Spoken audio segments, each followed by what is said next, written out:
Follow Jesus 24. Nachfolge braucht immer irgendeinen Reiz, der vorangeht. Etwas, das dich anspricht. Ein Impuls, so einen Startschuss, so piep. Irgend so etwas. Und ich habe mir dann so jetzt auch in den letzten Tagen überlegt, wenn jetzt Jesus heute dir und mir würde sagen, folge mir nach, wie würde er das echt sagen? Er würde nicht zuerst sagen, hoi, dann dein Name, er kennt uns, und dann, komm mit mir mit. Und als ich das überlegt habe, habe ich gemerkt, hey, ich bin im Moment ja auch einer, der extrem viel mit Nachfolgern zu tun hat. Und zwar ein bisschen auf der anderen Seite, weil es ist eines der meistgebrauchten Wörter in meinem Leben im Moment, das ist komm. Das fängt so an, komm, steh auf, komm, geh zum Morgenessen, komm, dich anlegen, komm, du die Schuhe abziehen, komm, steig jetzt ins Auto, komm, sollst du noch aufräumen, komm, tu doch bitte die Sachen ein bisschen anständig anlegen, komm, wir müssen ein bisschen vorwärts machen, der Zug fährt. Ich habe in meinem Alltag im Moment so viel so Kums auszusprechen und da ein paar kleine Erdenbewohner zu betreuen und ihnen zu helfen, mitzukommen, dass ich gedacht habe, ja genau, so ist es. Es braucht immer wieder einen Impuls. Und ich habe dann auch schnell gemerkt, man muss das manchmal ein bisschen spielerischer tun. Und da hat mich der Joni gestern inspiriert. Er hat ja gesagt, Anstrengung lieber weniger, dafür mehr. Wisst ihr das noch? Training, genau. Ich habe festgestellt, Training ist nicht so cool für meinen kleinen 3,5-Jährigen. Er hat lieber richtig den Match. Also da ist immer Fußball, dann ist es immer das richtige Spiel, dann ist es immer mit den richtigen Spielern und auch wenn ich jetzt ihn so triggern und sage, komm, dann ist es am einfachsten, wenn es ein richtiges Rennen ist. Also, wer ist schneller beim Wickeltisch? Achtung, fertig, los. Und dann, er gewinnt meistens. So viel zu Training. Der Ernstkampf ist doch ein bisschen lieber. Nein, natürlich nicht. Aber wir sind dauernd dran, wenn wir auch nachfolgen, Dingen, einem Impuls nachzugehen. Und jetzt haben wir hinter uns 1,5 Tage und wir haben ganz viele so Impulse bekommen. Und mich hat es bewegt und auch ein Paradox drin hat mich bewegt. Nämlich, dass ja vieles von dem, was wir gehört haben, gar nicht so viel mit jetzt einfach nur Losrennen und Aktion zu tun hat. Der Timon hat am Anfang gestern gesagt, das soll eine heilige Zeit sein, wo wir da miteinander eintauchen und es soll auch eine Zeit sein, wo wir nicht nur jetzt da gerade Sachen erleben und viel hören, sondern eine Zeit, die sich anwenden in unserem Leben und hoffentlich auch eine Haltbarkeit haben, die über die Zeit, die wir uns nehmen, rausgeht. Und ich merke selber, gerade wenn es um die Themen geht, wo wir darüber geredet haben, nämlich um Anpassungen auch von Gewohnheiten in meinem Leben, dass es wohl etwas vom Herausforderndsten ist. Vielleicht bin ich der Einzige, aber mir geht es so. Aber Jesus hat ja schon gesagt, wer klug ist, der hört und handelt danach. Und ja, ich werde da als erstes mal Mut zusprechen. Mir selber fällt das wirklich auch schwer. Ich habe nämlich das Gefühl, so einfach ist es gar nicht. Gerade eben, wenn es um die Gewohnheiten geht. Nicht, weil ich nicht möchte, aber es gibt ja da auch noch Umstände, die es mir verunmöglichen, oder? Eben zum Beispiel, jetzt in meinem Fall, ist es meine Familiensituation. Überleg dir kurz deinen letzten Freitag, den du hast, letzte Woche. Freie Zeit, freier Halbtag. Ich habe mir das auch überlegt. Ich habe mir überlegt, was ich gemacht habe. Und das eine war eine Jahreskontrolle beim Kinderarzt, ersten Halbtag. Am Nachmittag ein Therapiebesuch bei uns zu Hause, zweiten Halbtag. Und jetzt am Freitagmorgen, also gestern Morgen, ältere Kinderturnen in der Turnhalle mit anderen Kleinen, dritten Halbtag. Grossartiges Zeug, aber es ist in meiner Agenda drin. Es läuft und tut und macht. Als guter Schweizer bin ich ein linearer, pünktlicher und zielgesteuerter Mensch. Du hoffentlich auch. Und ich habe eine Agenda voll mit Terminen. Das ist ziemlich gut ausgefüllt und schön, bei mir noch schön mit Farben verteilt, so ein bisschen Kategorien. Das ist ein halbes Kunstwerk. Wir können es aufhängen daheim. Es ist alles organisiert und mein Leben ist ein Leben auf der Achse der Zeit. Und ich merke oft, wie das auch mein Denken in Bezug auf die Nachfolge prägt. Zwar stressen mich die Erledigungen irgendwie schon, aber ich merke dann auch schnell, dass es auch mega wohltuend ist und du kannst das nächste Häkchen abhaken. Wer von euch liebt To-Do-Lists? Nicht, weil sie lang sind und einen belasten, aber wenn du kannst abdrucken, das ist richtig gut. Zack, einen weg, zack, einen weg, zack, einen weg. Und nur damit du schon dann der nächste nachrutscht, oder? Mir geht es manchmal so, dass ich das Gefühl habe, ich lebe einfach auf dieser Achse der Zeit und mein Leben besteht aus so einer wandelnden To-Do-List, wo ich mich vom einen zum nächsten hangle. Und wenn es ums Thema Nachfolge geht, merke ich, prägt mich das auch. Jesus nachfolgen. Irgendwo ist mal der Impuls gekommen. Irgendwo ist der Ruf mal in unser Leben gekommen. Vielleicht schon vor langer Zeit. Hoffentlich aber auch immer wieder und hoffentlich auch in den vergangenen paar Stunden. Aber oft kommt dann das so wie ein neues To-Do auf meine Liste und irgendwie muss ich es erledigen. So wird Nachfolge dann zu etwas, wo Erledigung ist. Ich sollte dies und das noch machen.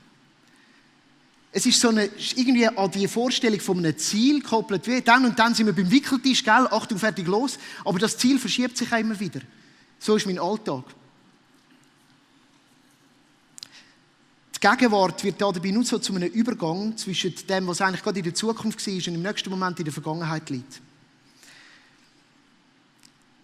Das ist so die kalenderhafte Zeit, die mich fest prägt. Die Bibel sagt dieser Zeit auch die Chronoszeit. Das ist die lineare und messbare Zeit. Es ist die Zeit, die vergeht. Es ist die Chronologie von deinem und meinem Leben, die sich entfaltet. Und übrigens, ich kann vorhin nicht Fishing for Compliment machen. Es gibt verschiedene Lebensphasen und da sind wir einfach alle drin. Und was ich auch merke, ist, als ich kein Kind hatte, sind es einfach andere Sachen gewesen, die meinen Alltag gefüllt haben. Und wahrscheinlich ist es nachher ja dann auch wieder so, wenn sie dann einmal ausgeflogen sind. Kalender gehören zu der Chronoszeit. Das ist die Zeit, die auch quantitativ in der Menge gemessen werden kann. Und Nachfolge wird in dieser Chronoszeit dann manchmal wie so zu etwas, was ich ja nicht habe, aber ganz viele von meinen Kollegen, nämlich zum Beispiel der Jonathan Schneider da unten, so eine Smartwatch mit einem Schrittzähler. Dort ist ja das Ziel, dass du in dieser Überfülle an Möglichkeiten, du musst dir ja eben heute nicht mehr überlegen, was du alles mal machen kannst, sondern mehr, was ist überhaupt möglich von dieser Überfluss an Sachen, die du machen kannst. Aber etwas, was du müsstest machen, ist Fitness. Und somit haben wir das so uns angeeignet. Wir haben den Schrittzähler an der Hand und eingestellt auf, was ist die optimale Menge an Schritt im Tag. Wer von euch hat es? Mutig. 10'000, das wäre es, das habe ich auch gegoogelt so. Genau, 10'000 Schritte. Und dann ist es ja nicht so, dass du dir überlegst am Morgen, wann mache ich 3'500 und wo muss ich die anderen tun, dass ich dann drauf komme, sondern da gehst du so mit dem Flow und irgendwann piepst und denkst, yes, ich habe es geschafft. Es ist so eingepackt in deinen Alltag. Und wie beim Schrittmachen ist es dann manchmal eben auch so mit dieser Nachfolge und mit diesen Aktionen. Und jetzt ganz ehrlich, ich war beeindruckt heute Morgen von Thomas, auch wenn er uns wieder Mut gemacht hat, am Morgen sich Zeit zu nehmen. Und er hat zum Glück ja dann betont, mit kleinen Kindern ist es schwieriger. Ich bin vor 2 Wochen in der Ferien gewesen. Und mein Traum in der Ferien wäre ja auch mal ein bisschen mehr Zeit und gerade auch dann mit Gott zu connecten, oder? Jetzt ist es so, dass meine Stillzeit dann am Morgen so aussieht, dass nebendran auf dem iPad Globi läuft und ich, Gott sei Dank, Noise Cancelling Kopfhörer habe, sodass ich nebendran im Bett sitzen und mit diesen Noise Cancelling Kopfhörern mich auf Gott konzentrieren. Welcome to reality.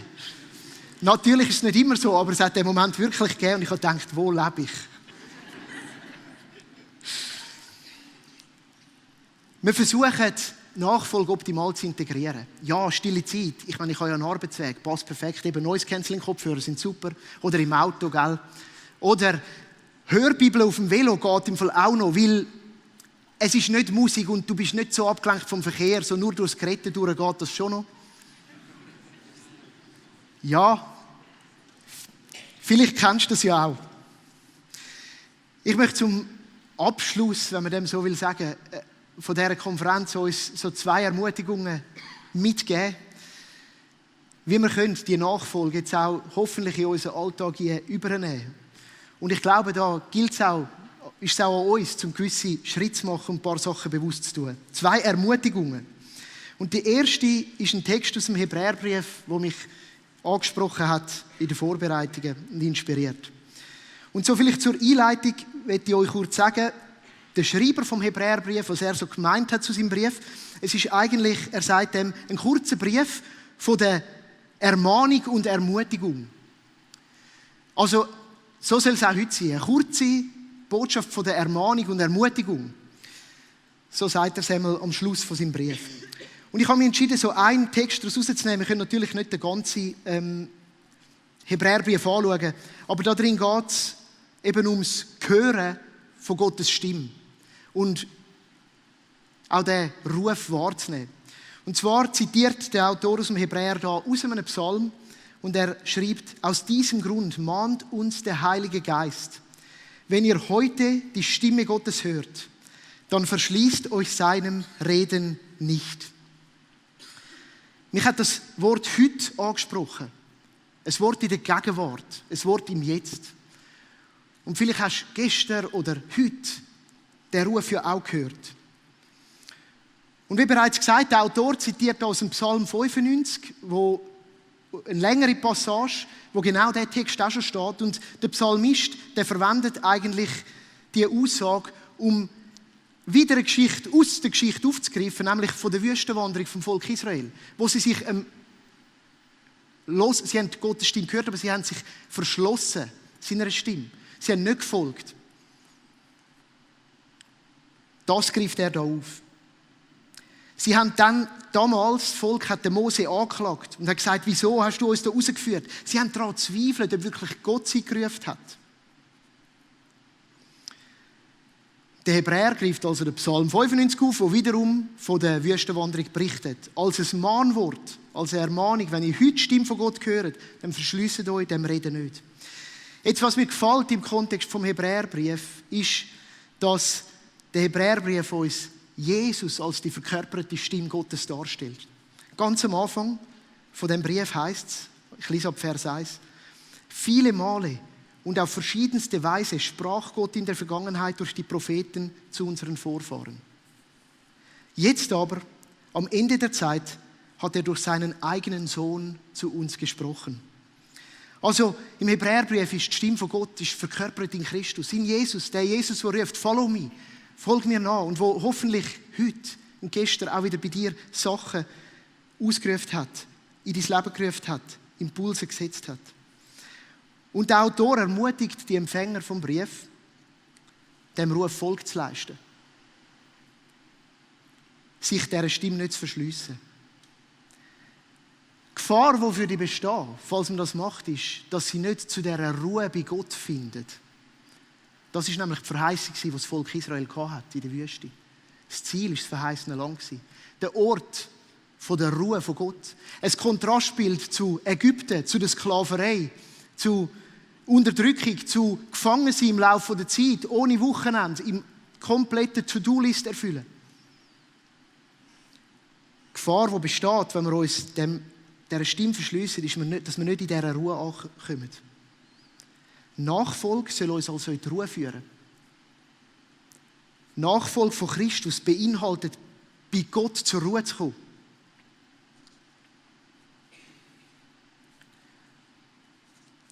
Beim Volk Israel ist ja spannend, dass sie in der Wüste waren und eben die Ruhe als Verheißung hatten im verheißenen Land.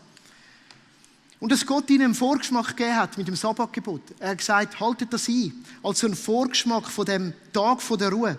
Ein Tag, um aus dem Trott vom Alltag auszubrechen. Ein Tag, um aus dem Kalenderrennen auszusteigen. Somit ist also die Frage, die wir uns stellen können: Ja, beinhaltet dem von Nachfolge irgendwie auch schon in der Ruhe ankommen? Und für mich ist es ein bisschen paradox, weil Nachfolge ist viel Aktion und viel Dynamik. Die ersten Jünger. Jesus ist gekommen und gesagt: Hoi Petrus, folg mir nach. Und dann heisst es, und sie haben ihre Sachen liegen lassen und sind gegangen.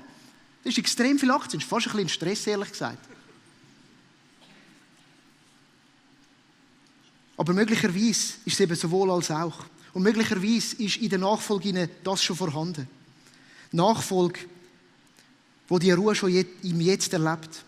Wie können wir in die Dynamik der Nachfolge einsteigen und dabei trotzdem die Ruhe schon erfahren? Nachfolge, die im Unterwegssein auch Raum schafft, zum schon anzukommen. Wir möchten uns an diesem Abend Zeit nehmen für das. Konferenz und auch Zeit mit Gott gibt irgendwie Raum für das. Wir möchten uns bewusst Zeit nehmen, um die Dimensionen zu erleben.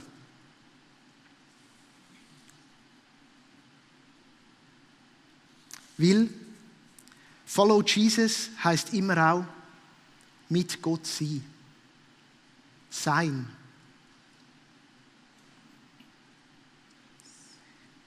Ich möchte euch nochmal mitnehmen in die Wüste vom Volk Israel, nein, noch ein bisschen vorher.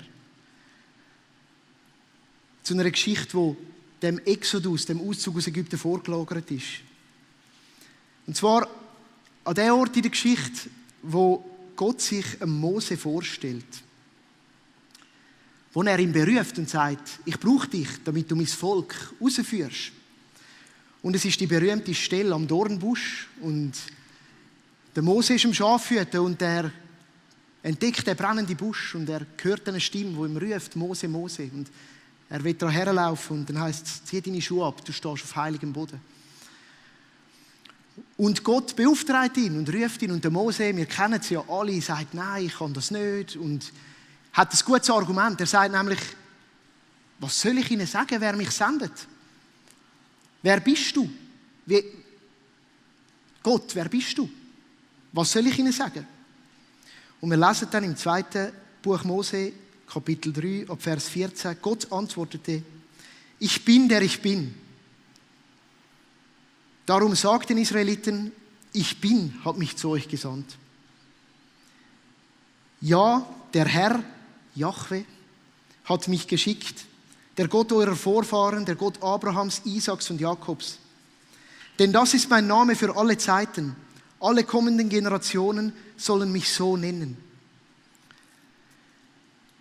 Wir haben hier in dieser Übersetzung, die ich euch habe, zwei unterschiedliche Texte. Einmal steht, ich bin, der ich bin, und einmal steht, der Herr. Hinter dem Wort steht eben das Ich bin. Das ist das Wort Jahwe. Oder im hebräischen Urtext hat das keine Vokale. J-H-W-H. Das ist der hebräische Gottesname. Und das Spannende ist, dass er in sich das Zeitwort für Sein beinhaltet. Die grammatikalische Struktur vom Hebräischen enthält in sich ein Verständnis von Zeit, wo einem gegenwärtigen Augenblick entspricht. Also das Wort Sein ist Gegenwart gemeint, jetzt. Nicht wahr, sondern vor allem auch jetzt gegenwärtig. Ich habe da eine Aussage gefunden, die mich fasziniert hat, vom Irun R. Cohen, ein israelisch-amerikanischer Wissenschaftler. Er sagt, Gegenwart im Hebräischen ist nicht eine Zeitform, sondern eine Person. Ich finde das wunderschön. So ist Gott der Ich Bin, der Seiende, der Gegenwärtige.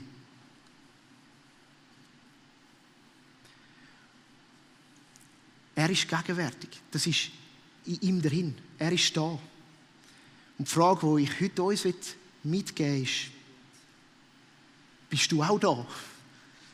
Bist du mit Gott? Weil in dieser Begegnung mit Gott bleibt die Zeit manchmal dann auch ein bisschen stehen. Und ich habe versucht, das zu illustrieren und für das bringt mir jemand meine neueste Errungenschaft als guter Schweizer. Eine neue Uhr auf.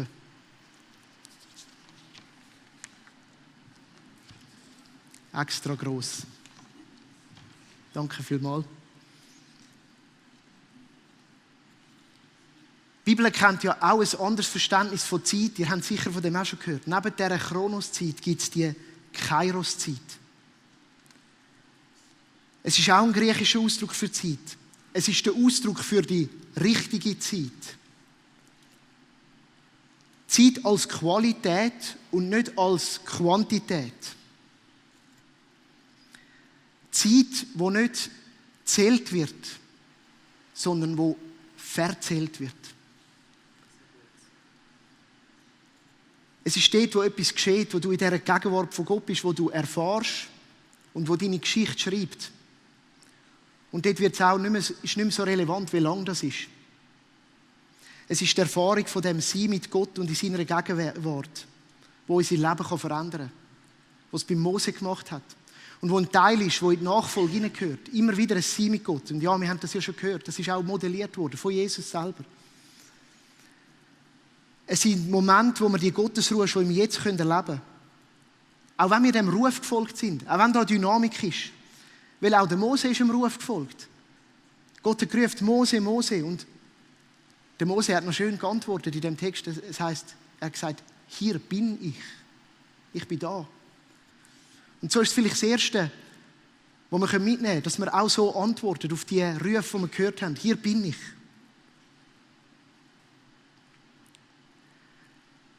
Gott ist Gegenwart. Gott ist auch erfahrbar in der Gegenwart. Und wenn Gott Gegenwart ist, dann können wir uns gegen eine Gotteserfahrung eigentlich fast nicht schützen. Vor allem nicht, wenn wir es wagen, selber gegenwärtig zu werden. Und das ist vielleicht die grösste Herausforderung.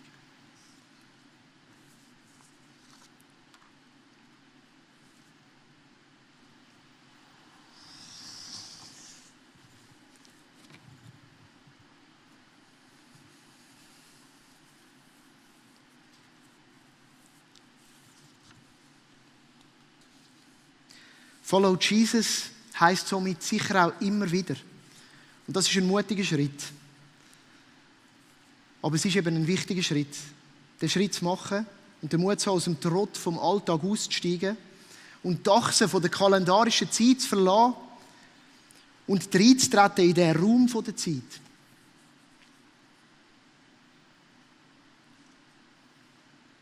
Es ist die beste Antwort auf den Ruf von Gott. Nicht einfach loszurennen, sondern zu sagen, da bin ich. Es ist ein aktives Aussteigen aus dem linearen Verständnis und sich der Gegenwart von Gott auch hinzugeben. Es ist das auch das Hören auf seine Stimme. Es ist, als würde ich in einen Raum eintreten. Darum habe ich die runde Uhr genommen. Ich meine, ist klar, die tickt ja auch und sowieso ein Schweizer Uhrwerk. Aber jeder Vergleich hinkt, aber mir hat es gefallen. Es ist ein Raum. Da kann ich drinstehen. Es ist eine zeitliche Kathedrale. Oder ein zeitlicher Tempel. Oder das Zelt der Begegnung, was dir lieber ist. Oder vielleicht eben auch einfach dein Stuhl. Oder dein Sofa. Oder dein Spazierweg. Deine Route, die du so hast, wo du in die Zeit gehen. Und es ist eine angemessene Rückmeldung auf das Hören von der Stimme von Gott, sich dieser Ruhe auszusetzen. Und mein Wunsch ist, dass wir uns an diesem Abend die Frage stellen, und das will ich euch auch zumuten, egal in welcher Lebenssituation du bist, hast du Raum in deinem Alltagsleben, um dir genau so Zeiten rauszunehmen? Um das auch zu modellieren, was wir heute so vieles Gutes gehört haben und auch schon angefangen haben zu erleben. Hast du so einen Ort von dieser Kairos-Zeit? Und die schafft immer Gott, verstehe mich richtig. Aber ich glaube, du kannst dich zumindest bewusst dem hingeben oder versuchen, gewisse Bedingungen dazu zu erschaffen, dass es möglich wird. So ein bewusstes Fördern von dieser Gleichzeitigkeit mit Gott und sich dieser Gegenwart aussetzen.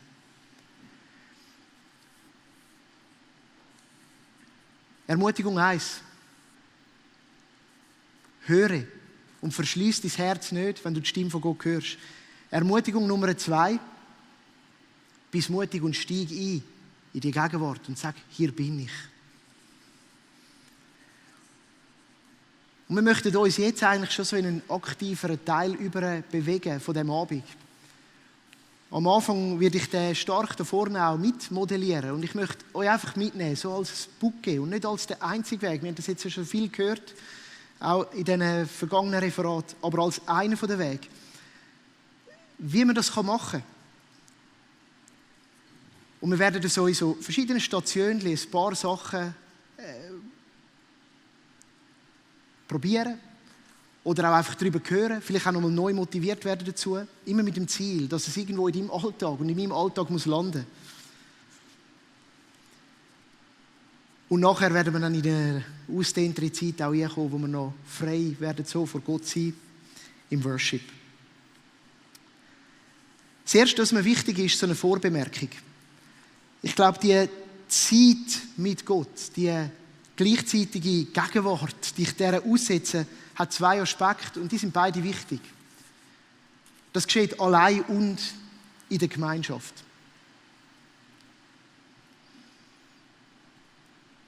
Es sind 2 Ebenen von dem, aber es gehört zusammen, das Duo. Es gehört zum christlichen Glauben, dass es eben auf beide Arten ist. Und das ist wunderbar rausgekommen in dem vorgängigen Referat, wo es auch um Beziehungen gegangen ist, um Freundschaften, um Vertrauen haben zu Menschen, im Miteinander eben auch Gott begegnen, durcheinander Gott begegnen, aber auch im Alleinsein. Und ich bin da auf ein Zitat vom guten Dietrich Bonhoeffer gestoßen aus seinem Buch «Gemeinsames Leben». Und ich denke, es beleuchtet die 2 Extreme und kann dich am einen oder am anderen Ort herausfordern. Der Dietrich Bonhoeffer sagt nämlich, wer nicht allein sein kann, der hüte sich vor der Gemeinschaft. Wer nicht in der Gemeinschaft steht, der hüte sich vor dem Alleinsein. Er zeigt da 2 Schlagseiten auf. Und ich möchte dich heute bewusst herausfordern, dir zu überlegen, hey, wo bist du eher daheim? Bist du eher die Person, die sich in der Gemeinschaft versteckt, vielleicht auch die Ablenkung drin sucht? Vielleicht ist es die Challenge, dir mal zu überlegen, wo wäre es etwas, das zu modellieren, im Alleinsein? Oder bist du die Person, die sehr gern allein ist, die den Rückzug liebt, die gern mit sich ist und mit Gott? Und wo hat Gott etwas für dich parat, um dir zu sagen, ich möchte dir auch nochmal neu begegnen? In der Gemeinschaft, im Gegenüber, in Freundschaft, in Beziehung. Das ist die Vorbemerkung. Und jetzt möchte ich euch mitnehmen auf so 4 Ansätze und ein paar Gedanken zu diesen teilen. Und du nimmst mit für dich, was du brauchst.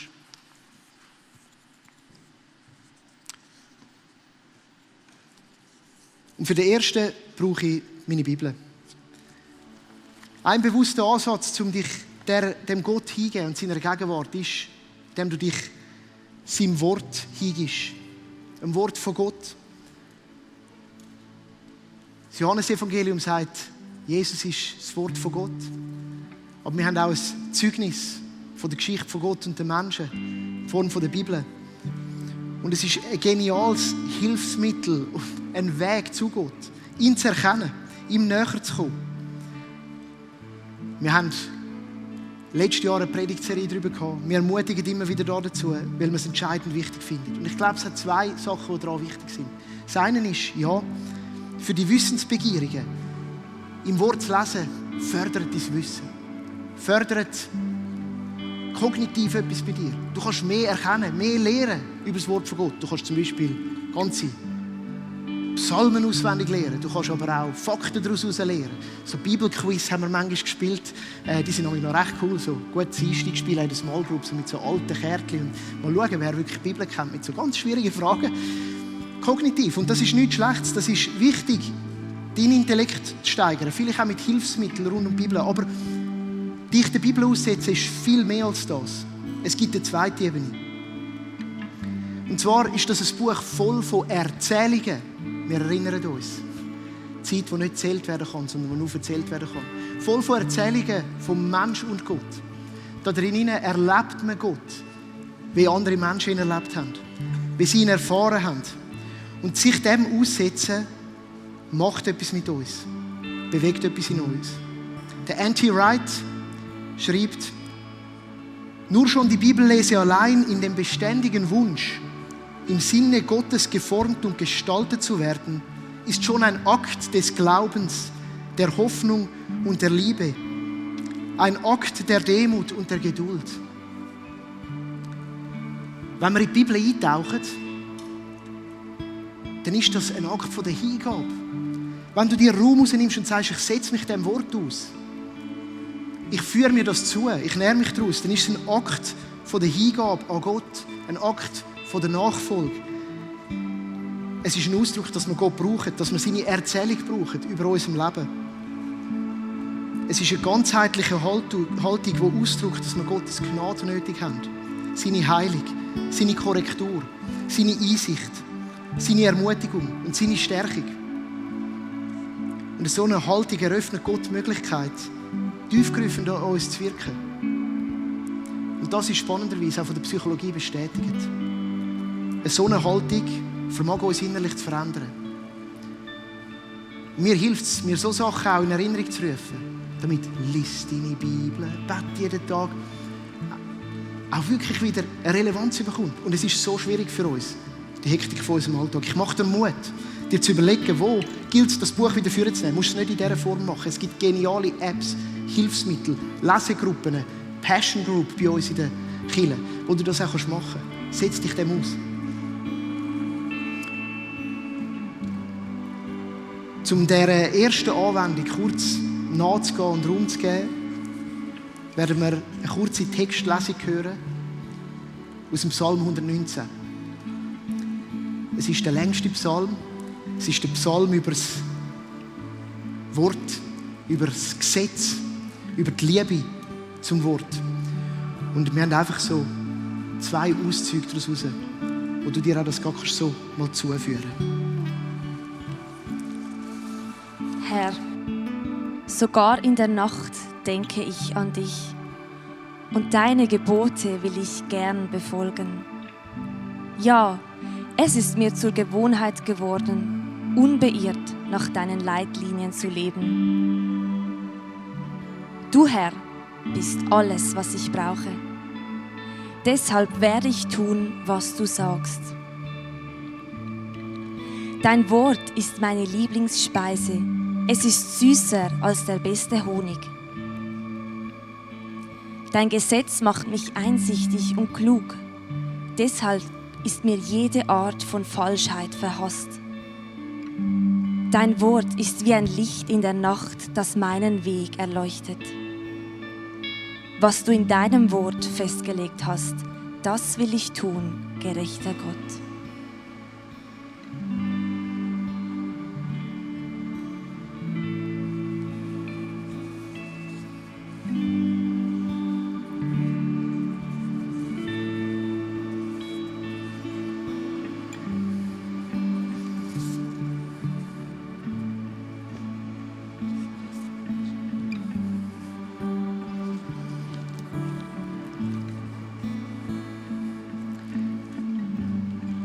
Vielleicht ist der Kairos-Raum, der Raum der Gegenwart, wo du aktiv versuchst reinzugehen, ja auch ein Sessel bei dir daheim, ein Ort, wo du sitzt. Und so möchte ich einen zweiten Ansatz präsentieren. Und es ist einer, den wir an diesem Wochenende schon mehrmals in verschiedenen Formen eingeübt haben. Aber an so einer Konferenz darf man ja auch noch ein bisschen drin baden. Und es ist sich hingeben im Stillsein vor Gott. Ich habe über das auch schon geteilt mit euch, dass das so für mich im aktuellen Moment ein Ansatz ist, den ich sehr wohltuend finde und wichtig und darf eine Inspiration sein für dich. Bei all diesen Sachen, die man auch geistliche Übungen nennt, ist eines auch wichtig. Sie sind nie das Ziel. Sie sind immer nur ein Weg zum Ziel, zum Sein mit Gott, zum ihm begegnen. Und in dem Fall ist es eben zur Ruhe kommen bei Gott. Und das auch ganz aktiv versuchen, sich drin zu begeben, was gar nicht so einfach ist. Ruhig werden und still sein. Wieso? Ich glaube, wir haben schon viele ganz rationale Gründe geliefert im Verlauf dieser Konferenz. Das Tempo von unserer Welt, wie sie läuft, der Speed, wo wir unterwegs sind, eben die Anforderungen vom Alltag, die zu uns rufen. Und ruhig werden und still sein ist in dem Sinne in erster Linie auch ein Ausdruck davon, dass eben die Gegenwart von Gott kein Effort von dir benötigt. Einfach nicht. Weil er ist da. Er hat alles gemacht. Er hat den Weg zu dir genommen. Und das zu demonstrieren, indem wir gar nichts tun, ist in sich eine gute Übung und auch ein Erleben. Das Einüben vom Stillsein, körperlich Stillsein, aber auch vielleicht mal schweigen und Gedanken zur Ruhe kommen lassen. Weil da oben ist es manchmal auch noch recht laut. Ist aber auch ein Einüben und ein aktives Konfrontieren von den Götzen von unserem Leben. Zum Beispiel der Götz von der Produktivität. Oh, der ist wirklich da in meinem Leben. Ich hatte 2 Wochen Ferien gehabt. Die erste Woche waren wir daheim, die zweite sind wir weg. Ich sage euch, es ist mir so schwer gefallen, in dieser ersten Woche nichts zu tun. Ich habe immer eine To-Do-List. Das sollte ich noch machen. Den Keller ausmisten, selber tun, alles gute Sachen. Aber ich kann fast nicht ausklinken. Es kommt immer das Nächste, immer das Nächste, immer das Nächste. Und dann bin ich erfüllt. Heute habe ich 3 Sachen geschafft. Jetzt habe ich den Feierabend verdient. Der Götz von der Produktivität. Ein anderer Götz ist der Götz von der Ablenkung, Unterhaltung. Beziehungen können einem ablenken. Abenteuer, Abenteuerlust, Abenteuer, Aktion. Und oft, um uns von den schmerzhaften Regungen in unserer Seele abzuwenden und die auch zu überdünken. Da ist das Stillsein, eine harte Kur. Und das Dritte ist, das umschließt die anderen, im Stillsein finden wir Identität bei Gott. Eben losgelöst von unserer Leistung und unserem Tun. Und da bin ich kürzlich in der Lektüre auch über ein super Zitat gestoßen. Ich denke, ich muss euch das auch zumuten, weil es viel auch mit dieser Achse von der Zeit zu tun hat. Der Todd Hall, klinischer Psychologe, schreibt: Im Hier und Jetzt präsent zu sein, ist ein wesentlicher Bestandteil dessen, was es bedeutet, unsere Identität in Christus zu finden. Wenn wir nicht im Hier und Jetzt präsent sind, steuert der Autopilot unser Leben. Das Tun funktioniert von selbst, ohne ein bewusstes, anwesendes Ich und ohne den Heiligen Geist. Wenn dies geschieht, leben wir in der Vergangenheit und in der Zukunft. Gelebt vom Leben von der Chronoszeit. Das Üben vom Stillsein von Gott hilft uns. Und es ist auch ein Üben, um aus dem hektischen Alltag auszutreten. Das Bild finde ich schön. In meiner Seele ist es manchmal wie ein Wasserglas mit Sand drin und das ist recht wirbelig und umgewirbelt. Und es braucht Zeit, dass das sich setzen kann. Es ist auch manchmal ein Kampf, weil es kommt immer wieder etwas rein. Und ich mache euch einfach Mut, das mal auszuprobieren. Mal in kleinen Portionen, vielleicht 5 Minuten still sein, den Wecker stellen dazu.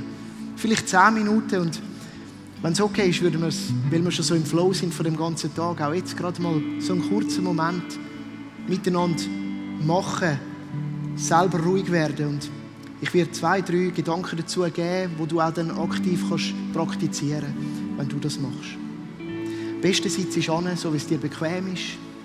Vielleicht nicht gerade abliegen, sondern so ein bisschen in einer aufrechten Position, sodass du dich auch gut wahrnehmen kannst. Du kannst deine Hände in deinen Schoß legen und vielleicht auch aufmachen.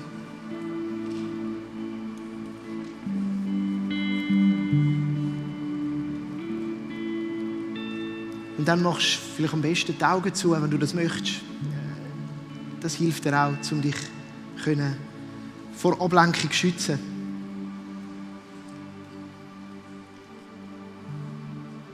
Versuchst ruhig zu werden in deiner Atmung.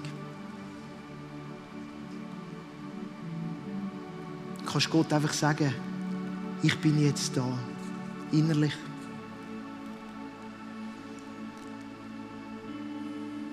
Ich nehme mich wahr, mein Körper, meine Füße, meine Hände. Ich nehme wahr, was gerade in mir innen ist, was mich bewegt und umtreibt.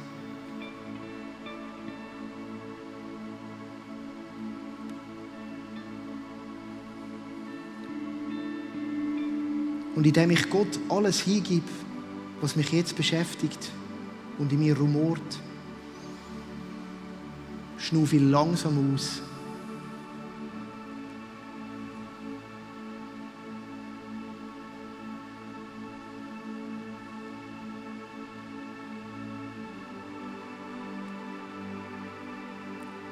Und indem ich tief einschnaufe, erfahre ich den Frieden von Gott, wo jegliches Denken übersteigt.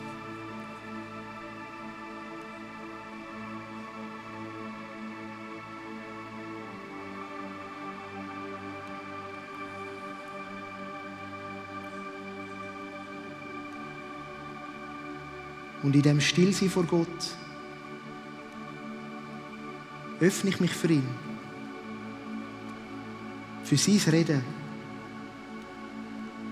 und für sein Wirken. Insbesondere an diesem Abend, der noch vor uns liegt.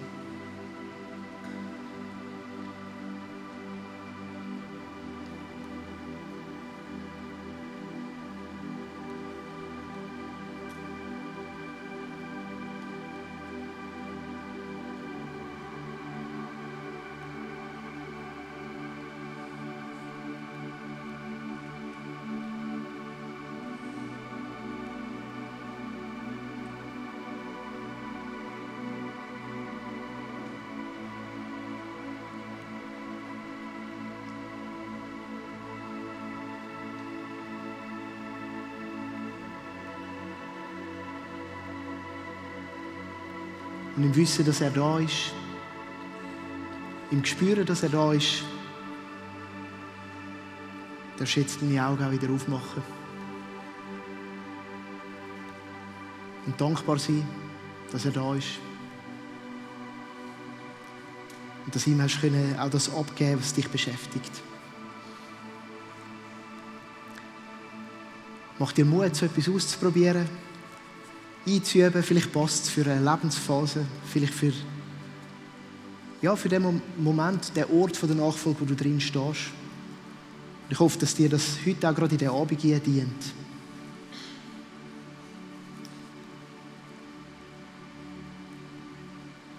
Ich habe noch 2 weitere Gedanken zum Sein in dieser Gegenwart.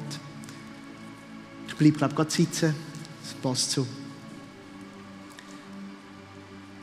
Sich Gott hingeben geschieht, und das ist auch schon gekommen heute, ich finde das grossartig, unabhängig von deiner Befindlichkeit. Das Gewaltige an der verändernden Gegenwart von Gott ist, dass sie unabhängig ist von dem, wie es dir geht. Und in diesem Raum sind wir das auch. Wir sind eine bunte Gemeinschaft und jetzt kommen wir aufs Gemeinsame. Mit total unterschiedlichen Lebensrealitäten und Erfahrungen im Moment. Und das ist gut so. Die einen von uns sind im Höch von ihrem Leben. Viel Grund, um sich zu freuen, zum zu feiern. Und andere stecken vielleicht gerade im Tal oder irgendwie so in between, mitten in den Herausforderungen. Die gute Nachricht ist, dass Gott im Leiden und in der Freude da ist. Beides ist leidenschaftlich. Das Leiden steckt in beidem, in dem Leiden und in der Leidenschaft. Und er ist in beidem erlebbar. Im Leiden. Nachfolge von Jesus ist keine Schönwetterreise. Durch die Epochen durch, wo wir es gesehen haben. Und gerade im Leiden finden wir manchmal Gotteserfahrungen, erleben wir Gotteserfahrungen wie sonst nie. Und die Bibel ist voll von diesen Ansätzen, wie man das auch gut machen kann, in diese Erfahrungen gehen. Es gibt eine ganze Kategorie an Texten, die nennt sich Klagepsalmen, Klagelieder, die genau das ausdrücken. Und ich möchte dir Mut machen, wenn du an so einem Ort bist, dann wend das an. Komm in die Gegenwart von Gott, und zwar ehrlich, so wie du bist, mit dem, was dich beschäftigt, mit dem, was gerade überhaupt nicht läuft. Du darfst es sagen. Es ist ein ehrliches Hinwenden zu Gott, in diesen Raum gehen. Es ist deine Herausforderung, bei ihm ausschütten, die verbalisieren. Sie sind bei ihm in guten Händen. Wir dürfen sie ihm anvertrauen. Und dann bitte darum, Gott, bist mit mir im Leid. Das ist vielleicht dann, wenn auch der Glaube und die so existenziell wichtig wird. Hey ja, wie gesagt, auch mein Leben ist ja nicht immer nur rosig, habe ich auch schon erwähnt. In diesem Moment, das auszudrücken bei Gott, ist auch so eine Erfahrung, zu sagen, ich wirf es auf dich. Bei dir ist es am rechten Ort. Du hast Möglichkeiten, die ich nicht habe. Du siehst weiter als ich. Ihn zu bitten, es erträglicher zu machen, Erleichterung zu schaffen, Heilung reinzugeben, das Wunder zu wirken. Und dann kann sich hinwenden, hin zum Vertrauen ausdrücken. Und nur schon das Bitten bei ihm ist eine Form vom Vertrauen ausdrücken. Also du wendest dich mit deiner Bitte immer dorthin, wo du auch glaubst, dass etwas dir geschehen kann. Und im Bewusstsein, dass da innen sicher Menschen sind, die im Moment auch zu leiden haben. Auf verschiedensten Ebenen, in verschiedensten Bereichen des Lebens, möchten wir jetzt so einen Klagepsalm hören. Psalm 13, ein Klagelied, und auf uns wirken lassen. Und unser Leiden geht in diesem Moment Gott hingeben. Herr, wie lange wirst du mich noch vergessen? Wie lange hältst du dich vor mir verborgen? Wie lange noch sollen Sorgen mich quälen? Wie lange soll der Kummer Tag für Tag an mir nagen? Wie lange noch wird mein Feind über mir stehen? Herr, mein Gott, wende dich mir zu und antworte mir. Lass mich wieder froh werden und neuen Mut gewinnen, sonst bin ich dem Tod geweiht. Mein Feind würde triumphieren und sagen, den habe ich zur Strecke gebracht. Meine Gegner würden jubeln über meinen Untergang. Ich aber vertraue auf deine Liebe und juble darüber, dass du mich retten wirst. Mit meinem Lied will ich dich loben, denn du, Herr, hast mir Gutes getan.